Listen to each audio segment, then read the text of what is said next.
Hello, everybody, and welcome back to our show, Faith in Each Other. I'm your host, Jordan, and of course, I'm joined by Reverend David Williams and his good friend, Thomas Ingram. How are you guys doing today? Wonderful. You're wonderful. Good. Good to see you guys. Now, today we're going to talk about our action plan. And the first step in solving any problem is admitting you have one.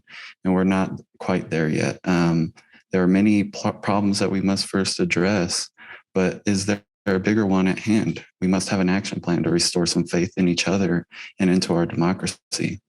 Now, I want to open up the discussion today here with Tom.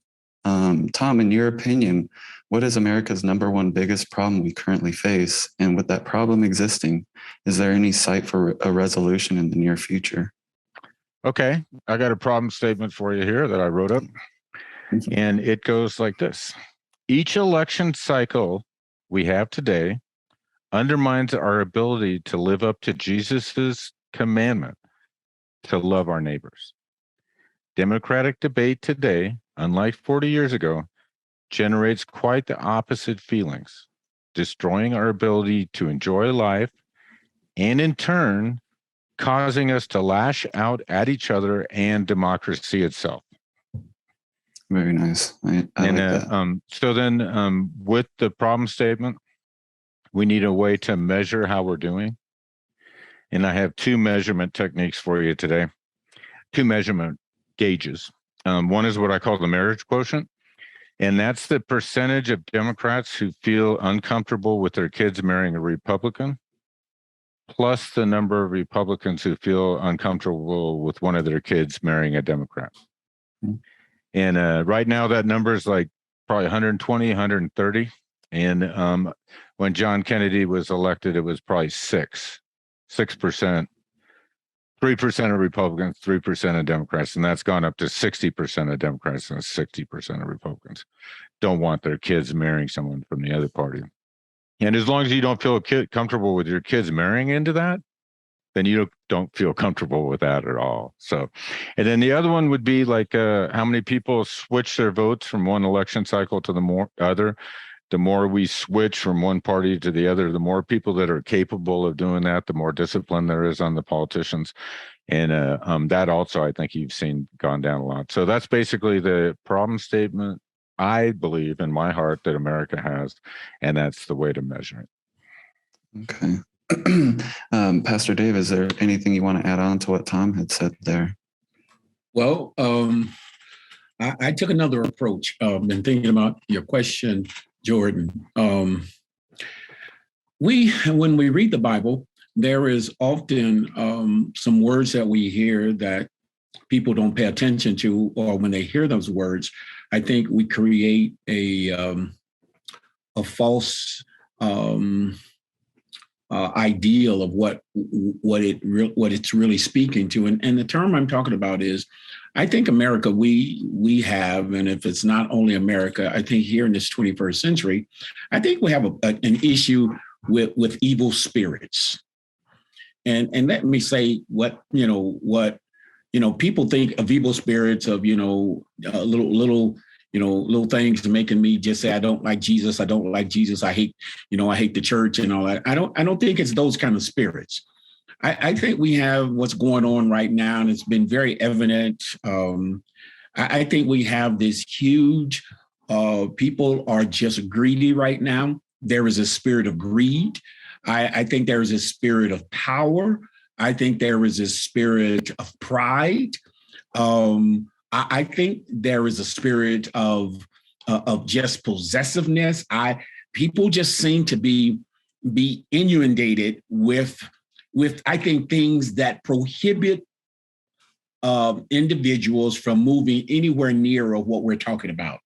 I think we are so right now in this place in our lives that it is all about me. And when I read the story or the text of Jesus in the scriptures, what made people want to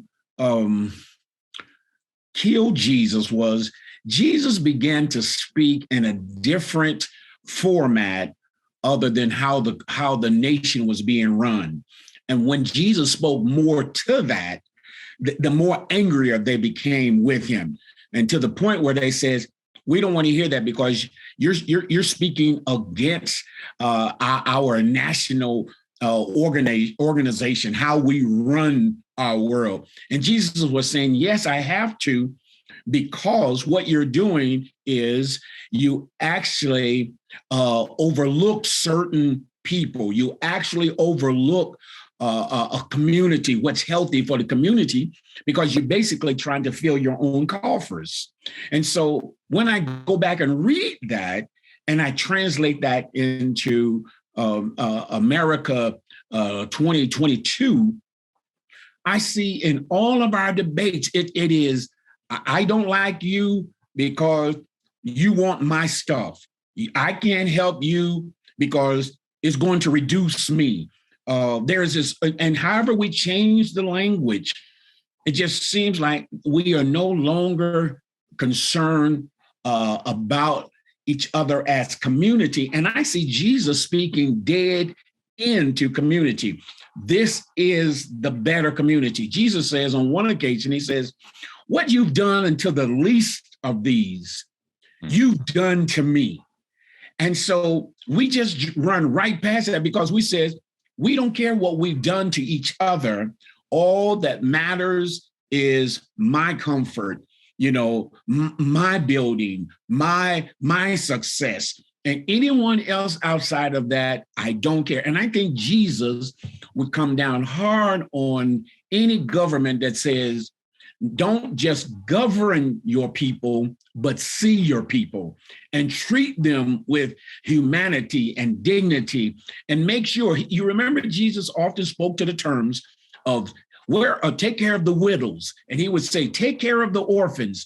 He wasn't just saying women or the little children. He was saying anybody who has been excluded needs to be included. And so I really been thinking about this. I'm going, how can we get faith in each other if we are so filled in our own world with issues that diminish others instead of including others? I don't even know if we have any leeway to start this healing process. But I think our first issue in America is we have some spirits that are just, I think, what Jesus would speak against. I think Jesus would tell these are the spirits, he would say, chase out of you. Stop being so greedy. Stop being so wrapped up in yourself. Stop being so about your own political success. And we see it every day. Yes. So I think right there as part of our first issues that we're going to have to come to grips with, because I think it's all over America. Democrats, Republicans, Black, white, Asian, European. I think we are possessed. I'll just use that word. I think we are possessed right now, and we need a huge exorcism in our world. Absolutely. Now, to add on to what Tom had said, do you agree with his two measurements as far as the marriage, the Democratic marrying Republic? See, I would definitely agree with it if we would, in any couple, in any relationship, the relationship can't just be blaming the other one for the relationship, for the failure of the relationship. Right. And right now, that is A1 business. It is your fault. And we are shipwrecked because of, and I'm going, no, I think there's something that has creeped into our marriage, and it has basically blown up any success that we could have. And so I think our marriage as a community is very evident that I just think we are, man, we are, for lack of words, in my profession, I just think we are evil spirit field right now. And you see how we take each other, kill each other, hurt each other, going into school. Just, I don't care about your family. I'll shoot all of your kids. I don't care about the neighborhood. I'll blow up the neighborhood. I think there's an evilness that we've got to come to grips with, that we've got to get rid of this so we can get to where we need to be. Yeah, absolutely. Now, a Pew Research Institute found that in 2021 that approximately 1 in 3 Americans are religiously unaffiliated. Self-identified Christians make up 63% of the population, down from 75% a decade ago. We need to reach beyond our churches to our neighborhoods, coworkers, and those individuals that cross our paths daily. Now, when it comes to creating an action plan, this question's for you, Pastor Dave. How involved is religion in this plan, or at least the practices of Jesus? Are there some life lessons we can apply to our democracy that Jesus applied to his life that could essentially save us? Yeah, well, you're asking a lot of questions in your one question. But I'll start off by saying, Christianity seems to be on a downward spiral, but I think Christianity has always been challenged and under attack. That's the truth of the matter ever since it's come out.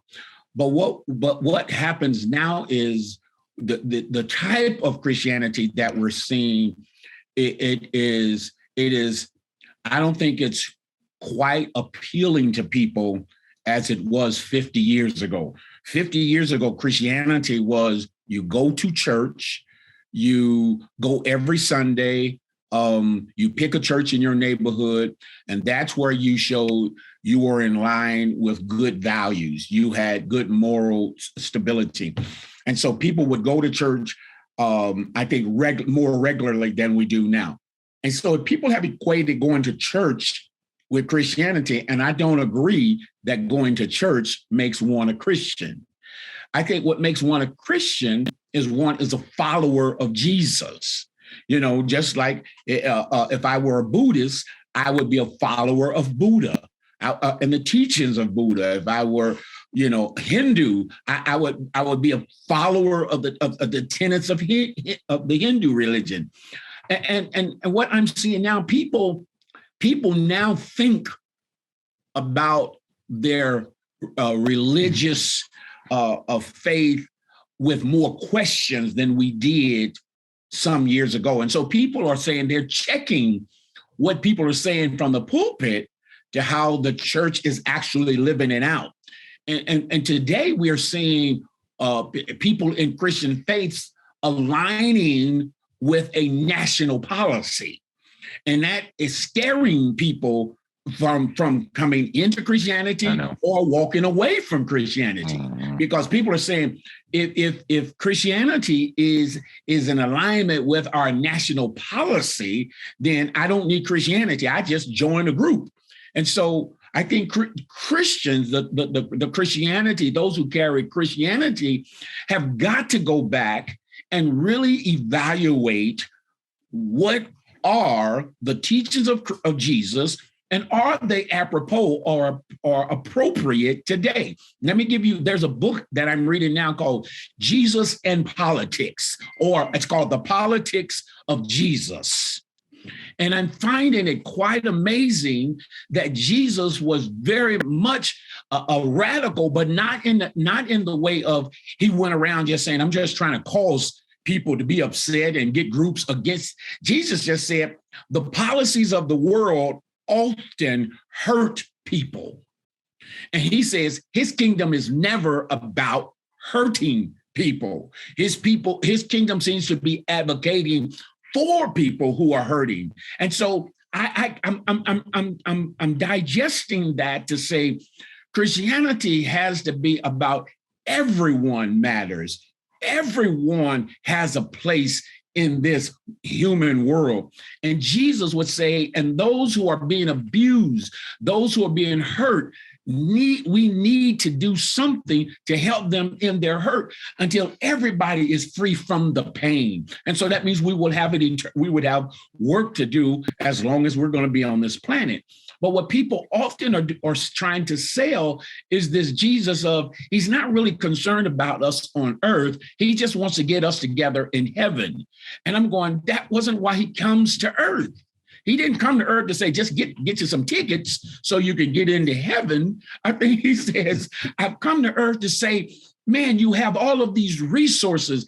and there is enough for all, and to treat each other at the highest level. But it seems like those who have the most are really hoarding to get more, and those who have less are getting less. And I don't think Jesus would be pleased at all with that. So when we are trying to grab nationalism in replace of Christianity, we're in danger. I think we are to live in a world where we have politics, but we don't so much align with politics. We are aligned with, I think, the teachings of Jesus. How shall we live with each other? How shall we exist on this planet with each other?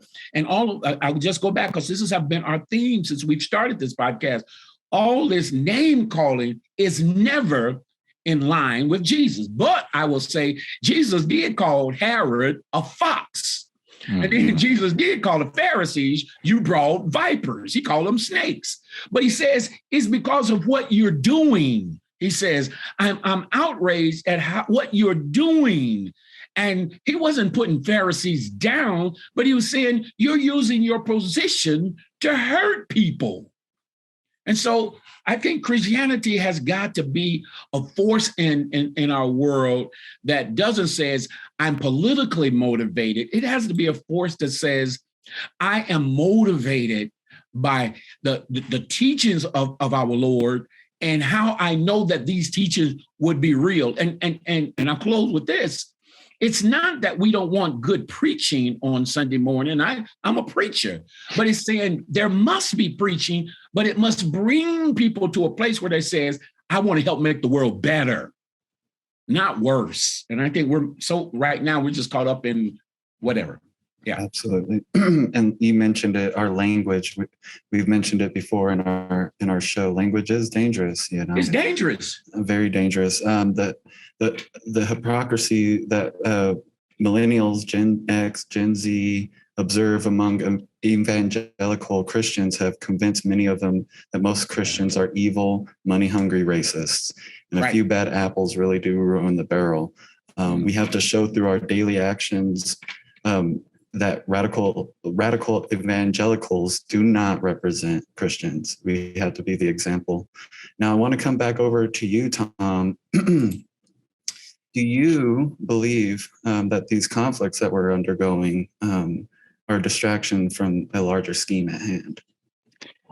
Yeah, to me, the distraction portion of politics, because a lot of people can kind of see that it's like, why are we talking about this subject?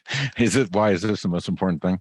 And my explanation for that is back in the 1970s, when the Reverend and I were both in high school, mm-hmm. I really believe that people were arguing about specific issues. Mm-hmm. In other words, you'd be talking about minimum wage, and people were really talking about minimum wage, and they were trying to get a better minimum wage to help people. And I think what we have now is a situation where people have given up on the long process of debating each issue, and they've gone to a different strategy. Both sides have gone to a different strategy where they try to discredit the other side using one issue to show what they're really about. And then that'll win all the arguments at once, and you won't have to argue them all. It'd be so easy. And so what we're really doing is trying to drag people onto a format that makes them look bad. We're not really trying to pick the most important thing. Right. So I think that's why so much of the culture war issues are not really about culture. They're about trying to discredit the other people. And to me, a lot of the debate in the United States today is, you're a racist. Okay, you're a baby killer. And it's just not going anywhere. But I want to tie back into what the Reverend said about the evil spirits and evil thoughts, because to me, I think, that really sparked my thinking.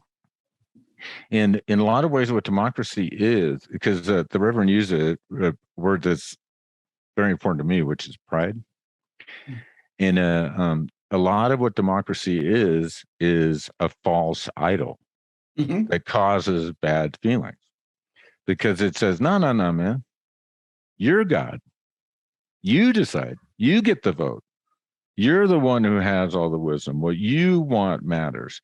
This is a format where you pursue your interests, and democracy can be taken as kind of a false idol to reinforce all those terrible things that I think was a really good description of what you said.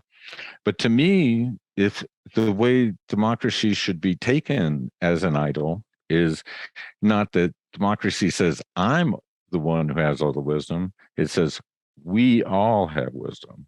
So that's the flip for me. But you can take democracy to it's all about you. And it's greed. The reason I'm involved in democracy is so I can get more money for me, like the Reverend was saying. In that whole list, I think that was a really good one. But to me, the democracy is causing those feelings, the demons that you're talking about. It's seeing democracy the wrong way, which is I matter. We all know that pride is one of the 7 deadly sins. So, that can be an issue for sure. Now, Tom, explain on your statement, in matters of global warming, guns, any of it, there's no action because we're too divided. We want unity first. What do you mean when you say action unity first? So what I'm saying is that claiming that the Russians colluded with, with the president to get him elected or storming the Capitol is a fear-based reaction, right? We're afraid of handing the government over to our political opponents because it's so powerful. So what I'm saying from a purely theoretical standpoint, if the government does less, then it's less scary to hand it over to the other side. So you're less likely to storm the Capitol. Now, there's a corollary with that. If we want action on, like, say, racial justice, the approach that we have now is to try to lecture them on history. And the corollary with this, do less thing is if we want to do something on racial justice, then instead of lecturing them on history, what we should do is invite them to our table, try to build faith in each other. And then like the gun thing is a perfect example, right? When we were talking about that, I got a little out of control. So, but what I was trying to say is that I think the pro-gun people would be willing to make a deal with the anti-gun people if they really believed that they wouldn't just continue fighting on from that point, that it would really be a deal. So the corollary is, if we want action, we need to all be able to trust each other enough to believe that the action is going to work out for everybody. So it's a faith in each other type thing. Absolutely. Pastor David, did you want to add on to anything that Tom had mentioned? One of the things that comes to my mind is I think there is room in the world for different types of governments. I think we've got to acknowledge that because we're human beings, we're people, and we're people located in different scenarios and in different groupings. And so we need something. How will we legislate? How will we live among each other?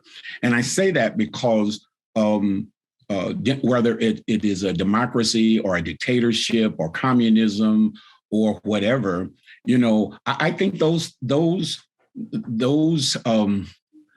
types of leadership will come through the people. I think they will come through the people.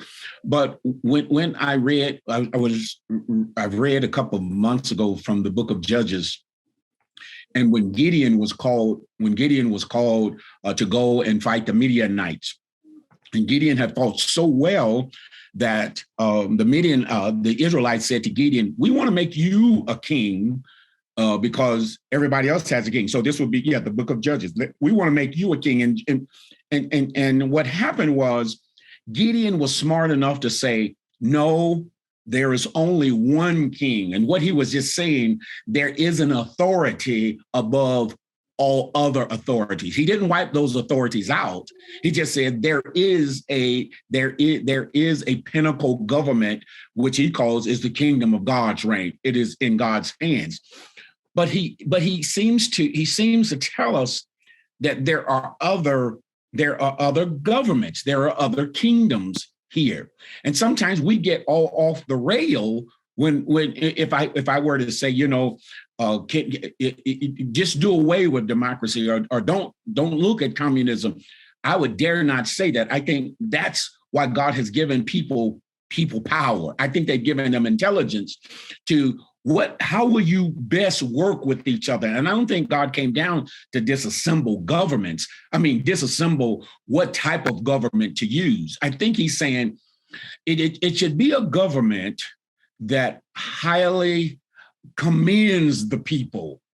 It's a government that acknowledges value in the people, not a government that says I will hurt one group of the people and I will elevate the other, because that's not how God works. I think he is very loving to all of creation, and I think we can. The debates that we're having are so lopsided. It's just like we're just fighting for anything. There is no purpose. It just says, like Tom said, I'm creating the image of you to be so bad and so distorted that I want all of my people and followers to know how useless you are. And so my group is going to try to reverse that. I'm going to try to create a whole program to how useless your policies are. And I think we're trying to find policies that will unite us versus, I think the first thing we might going to have to do to unite us is to call a truce of a sort. And I think the church is the only one who can call this truce. Now, that's just me. I think the church is the one who should be calling a truce, not joining a side, but calling a truce. And in calling that truce is saying, I was raised, again, me and Tom are in the same category. If I had a problem with my brother, often my mother would say, that's enough. Y'all been in back room cutting up too long, fighting each other. Mama, he took my truck. No, he tore up my kite. My parents would say, stop, both of you, stop. They never came to one side and says, okay, he got the prettier truck or he got the prettier kite. They said, we're going to stop this now. We're not going to have this in our house. And I think the church should be saying to us, we're going to stop this now and stop partnering with, I don't have to call groups by name, but stop partnering with any group and says, stop it, stop it, stop it. Now, once we got it stopped, I think they're saying, now, what is it going to take for us to move forward? Do we build, build water, carry water? Do we build bridges? But I think until somebody is the bigger parent, then America can't get itself together. And I think that's why we had the prophets. The prophets had to stop the communities from killing each other. The prophets had to say, enough is enough. And right now we're worried that we don't have prophets who will speak to enough is enough. Prophets are joining for the profit, Profit. They're getting their own prophets. Dave, there may be prophets amongst us right now, Dave, and I may be listening to one of them too. Well, I would love to believe I was, but I think that's the key, is we need the prophetic voice in a turbulent time versus prophets who are helping stirring the pot. And right now I am so upset that the church is stirring, some of the church, not all of it, but some in the church stirring the pot. And so then we have no prophetic voice. We have no voice to say, in the midst of all of this craziness, God has given us a roadmap. And when we say God has given, it's not my map. It's not their map. It is God is calling us how to treat one another fairly. And everybody can participate in this. And that to me is the issue, is how we're going to stop, is a prophetic voice is missing right now.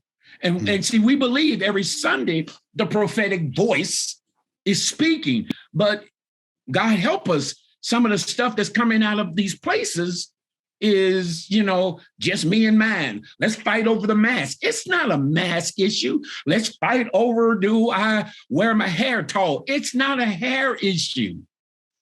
It is. We have a moral, I think, biblical mandate from God is stop the killing, stop the fighting, stop the hurting each other, stop the slanging. And when we say that I think with truth, people will listen to you, because when people believe that the voice that is speaking is beyond themselves, that's why we love Martin, because he spoke bigger than what was going on. And people became enthralled with his vision of America. But I just say that's got to happen. And then the church will begin to speak to our politicians saying, either you're going to do this right, or you should not be there at all. And it doesn't matter what side, you should not, because you're hurting our people. That's enough. I came ready for this joke. Yeah, definitely. Thank you for that, Pastor Dave. And lessons regarding Gideon. He went from being consumed by fear, weakness, and insecurity, and emerged as Israel's hero, yes. Full of God's presence and passion. It is a reminder to use your weakness as a key to unlock God's strength. Fear of the other side is a weakness. Having faith in each other is God's strength. We have to move beyond our fears. Now, I want to ask you, because you had mentioned it a couple times, do you believe that ministers of religion are well placed to create this awareness? And more importantly, with the large population of non-churchgoers, how can we make sure we're reaching everyone? Do I get to answer this? Yes. Mm-hmm. Yeah, that's you. Okay. You say your first part so I can make sure I'm saying what I think I need to say. But yeah, do you believe ministers of religion are well placed to create this awareness? I think ministers of religion of all of religions, excuse me, throughout the world are placed in a sacred space, and it's not because of who they are, but it's because of the power that they possess. That I don't care, excuse me, if you speak to 10 or you speak to 1,000, or you have a captive audience at all times. And I believe that is that's how God used his prophets to speak to groups of people. He never just told them, you just go and speak to the cows. He would constantly send them back to speak to groups of people. And so ministers in particular have a very strong position to speak for our platform. And so we must be careful in how we use that platform, because it is both life-giving and then it is life-destroying. Mm-hmm. And that's why it becomes sacred, because it can go both ways. And so there is I think ministers are positioned, but we all know that people read more than what you say. People really will react to what you do. And so that's why they call them the nuns. We are fastly growing where there are more nuns in the world than there are religious people in the world, because the nuns are saying, I want none of it. Mm-hmm. And they are just saying, I'm out. You were hearing nuns say, I tried it. They were all about themselves. They only wanted to build bigger churches or bigger mosques or bigger cathedrals. And they're saying, I don't want the brick and mortar. I want a difference in the world. And so the nuns, they are not professional religious people, but they have a keen sensitivity to religion. And so they are not the ones who are just saying, tell me, do anything, and I will come and support. They are very particular about what they're hearing, because they're very particular who they work for. They're very particular about the planet. They're very particular about how many children they have. And I think these are the people who are that we might have ran past because we just says, oh, they're not spiritual. I think they're spiritual in their own way. Mm-hmm. And so the thing is, they just won't take a whole bunch of BS and just walk away with it and go, yeah, that was good. That was wonderful. I'll do it. No, they're going, No, I want a safe world. The nuns are saying, I want a safe world for my grandchildren. I want a better world for my son or my daughter. You know, that you hear the nuns are saying, I don't want the house that's 20,000 square feet. I want a smaller space that I'm not paying all my money out in my mortgage. They're speaking all of these things, and I think we're going to have to listen.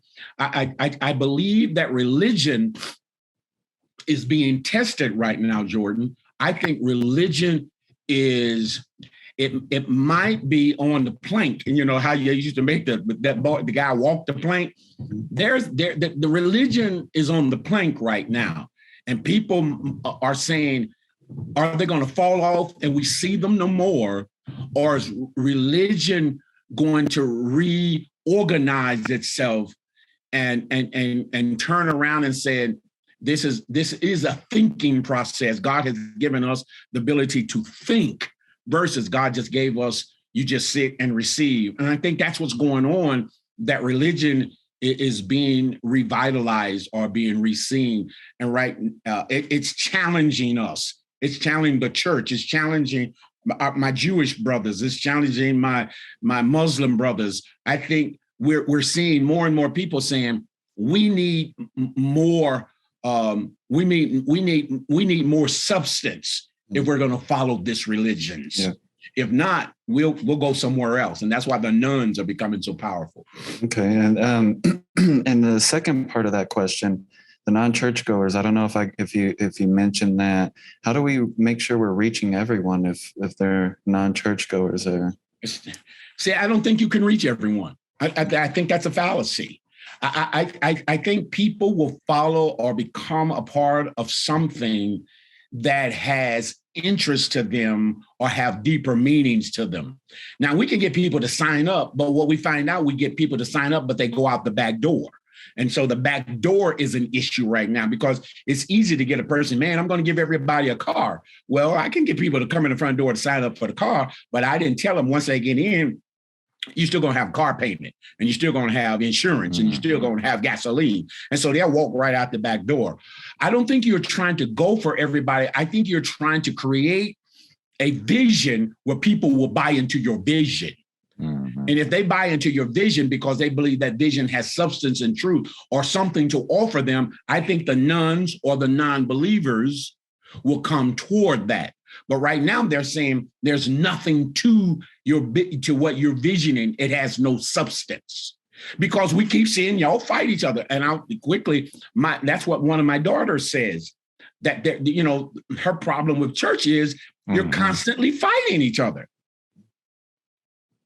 And so for her, 40 something, I don't need that. I'm not going to join up with that. Yeah. So definitely. Yeah. So I don't know, Jordan, if we're trying to get everybody. I think it would be better for us to get our act together. I think that would be more important. But if I could just speak to that real quick. Yes. Yeah. I think that, I truly believe in my heart that Jesus does have the answer for all of our getting along with each other problems right now. And but you're concerned, though, Jordan, about non-believers getting the message.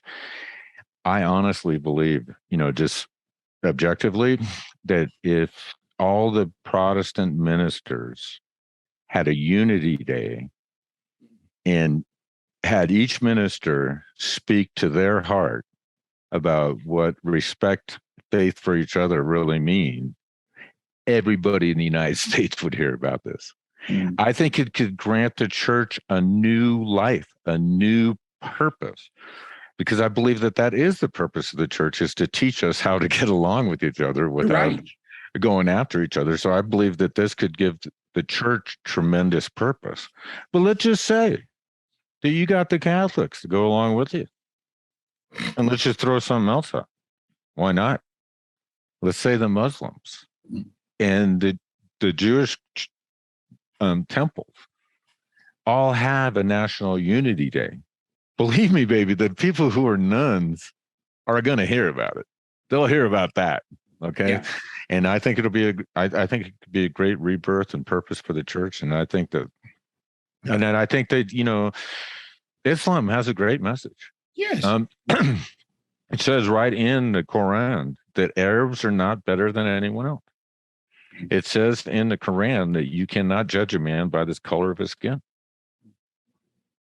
Yeah. I mean, these people have the message, Yeah. But I think that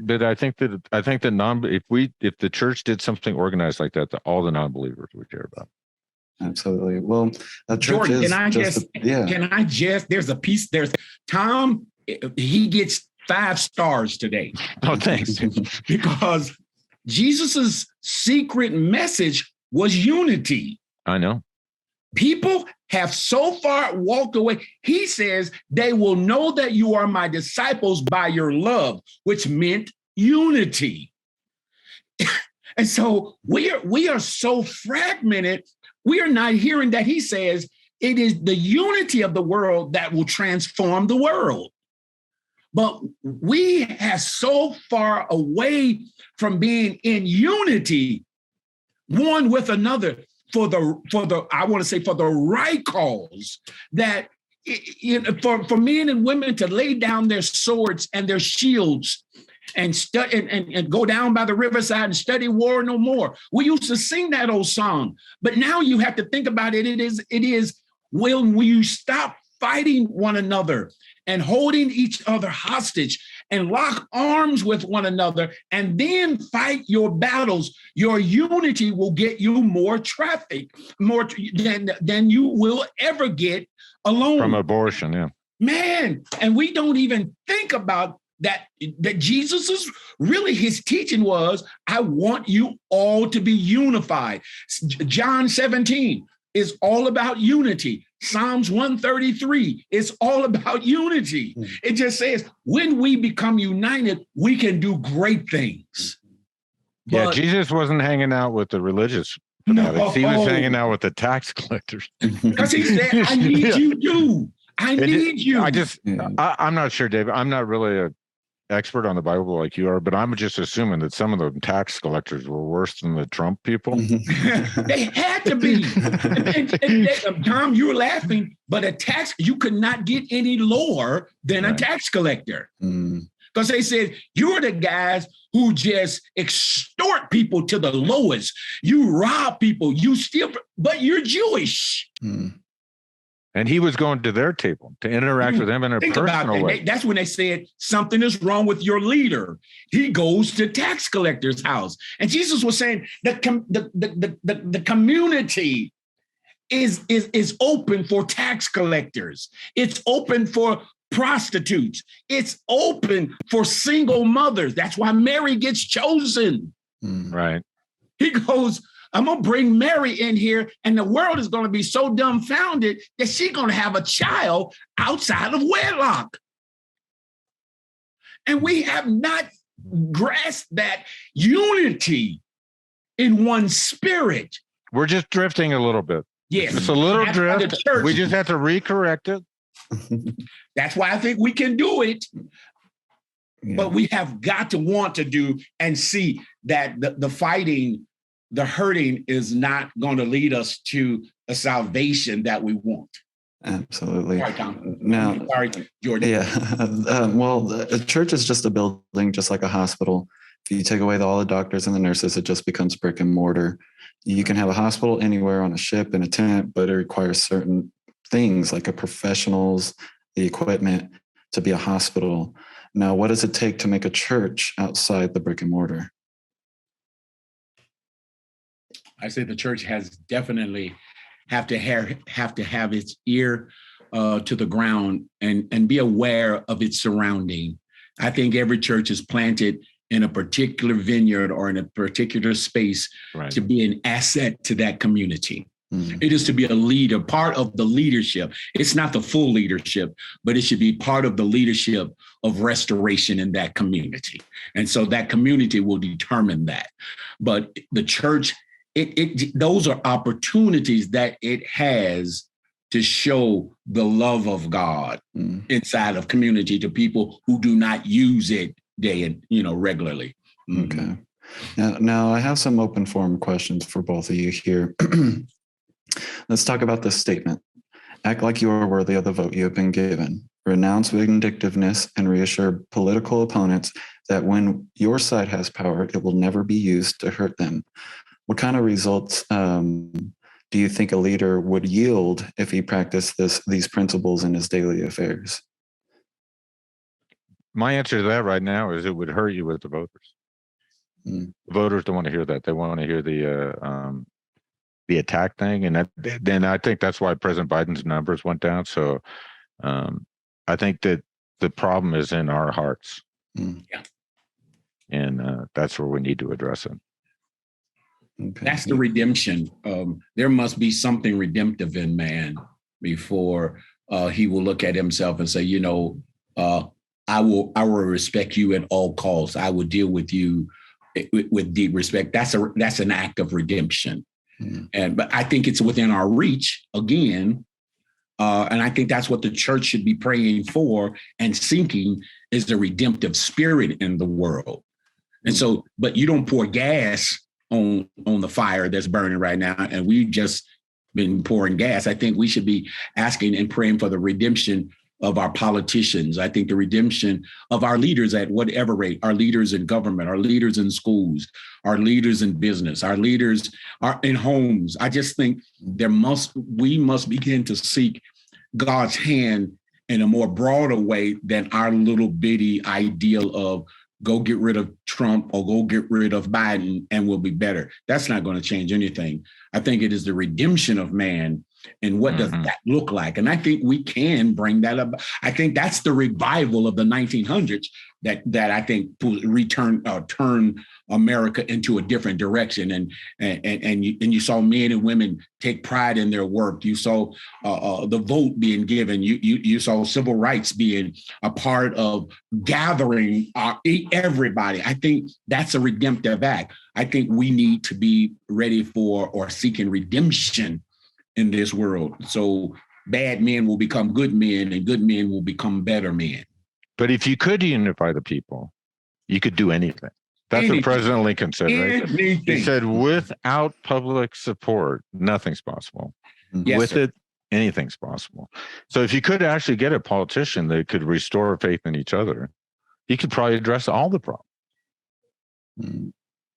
Okay.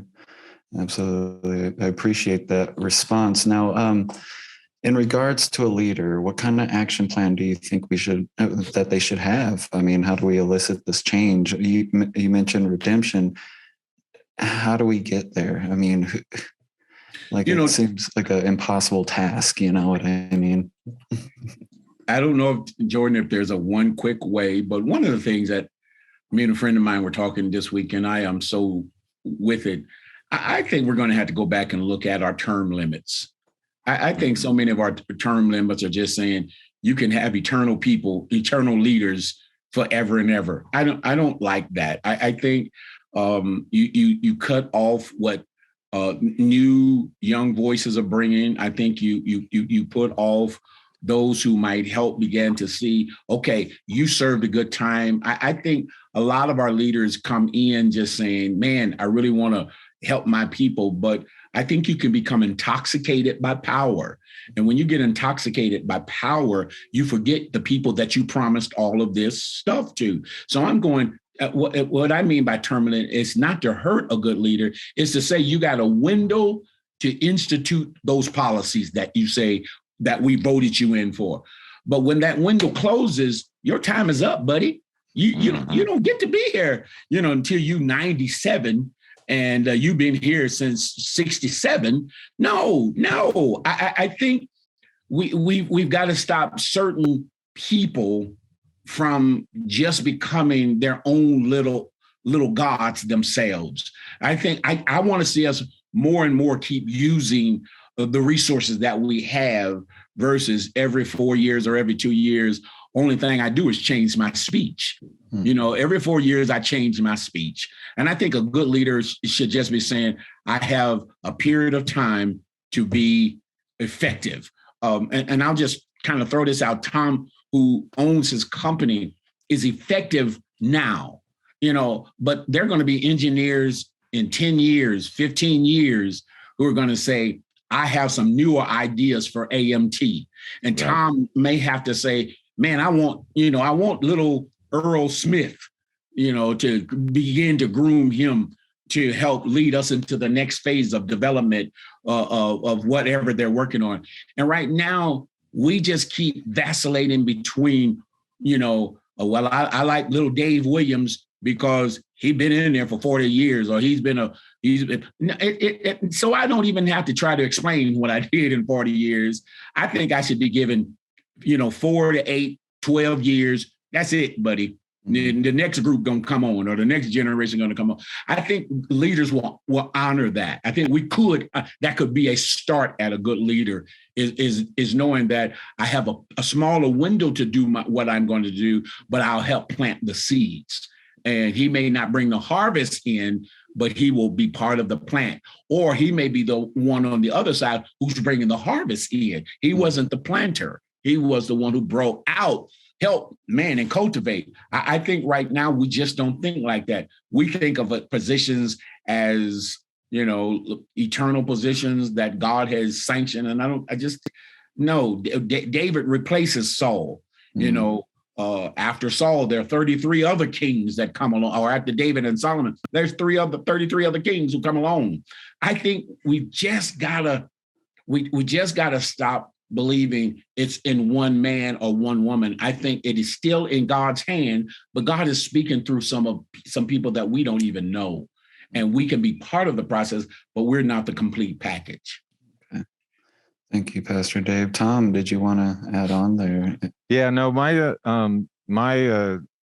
fix to the problem is a coalition of voters, diverse from both parties, who favor candidates who reinforce the assumption of democracy that the vast majority of voters, at least 85%, are qualified to make the choice. And I really believe that that's what we had in 1976. That when somebody'd say, I think the other people are evil, there'd be people on their side that would say, I'm not comfortable with that. And I'm not going to vote for him because I'm not. And that's what we need. That's what I think we need to get back to, is people that, we have preference. I would like these policies.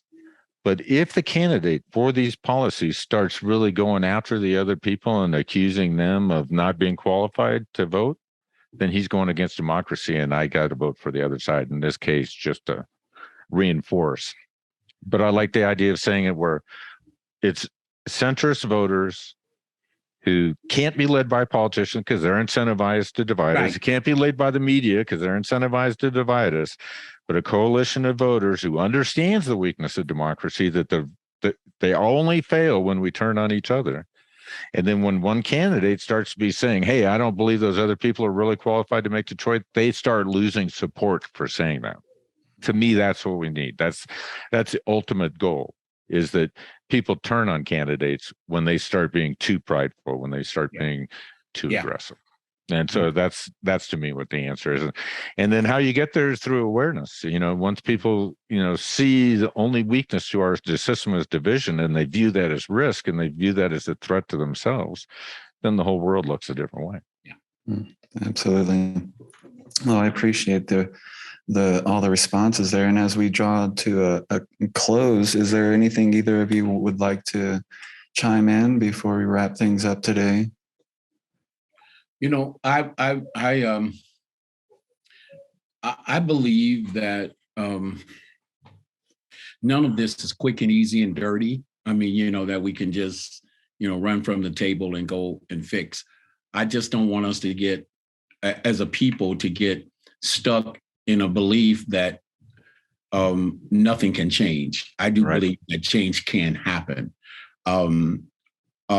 And it's what's important. I'm afraid what I hear a lot of is, oh, how bad, and oh, terrible, and things are so horrible. I believe that there is a God who's yet aware of our condition, whether it is, 2021 or, 2028 BC. I think God is yet aware of our predicament. And I think he is in my faith, I believe he's the one who's leading us even through this turbulent times, like he's led the world through turbulent times even before. And so I'm not hopeless right now, but I am trying to call brothers and sisters all to help bring about a hurried change and peaceful act. Blessed are the peacemakers, he says. Not blessed are those who cause division. He says, blessed are the peacemakers. So I want to encourage people to become peacemakers, as much as they can, because this is, as I understand it, the will and the call of God. And the thing I would say about that is Jesus's message that thou shalt love the Trump people may sound like a really bad thing. But it's true. It's like, dude, this is a road I don't want to go down. But the thing I would say, I really believe this in my heart, is that if you can go down that road and then you can get there, you may find that they're not quite as bad as you really think. And I think that there can be a real peace in your heart once you get there, once you accept the other people as being legitimate. But yeah, the road to get there may not be fun, but once you get there, I think there can be peace at the end of it. Right. Absolutely.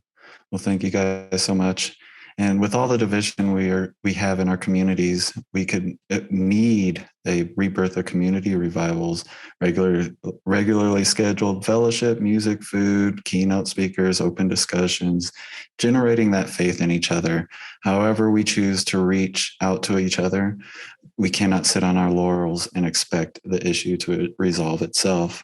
We all have a responsibility to be an example and reach out for the faith in each other. And I just want to thank you, Pastor Dave, and you, Tom, for joining me today.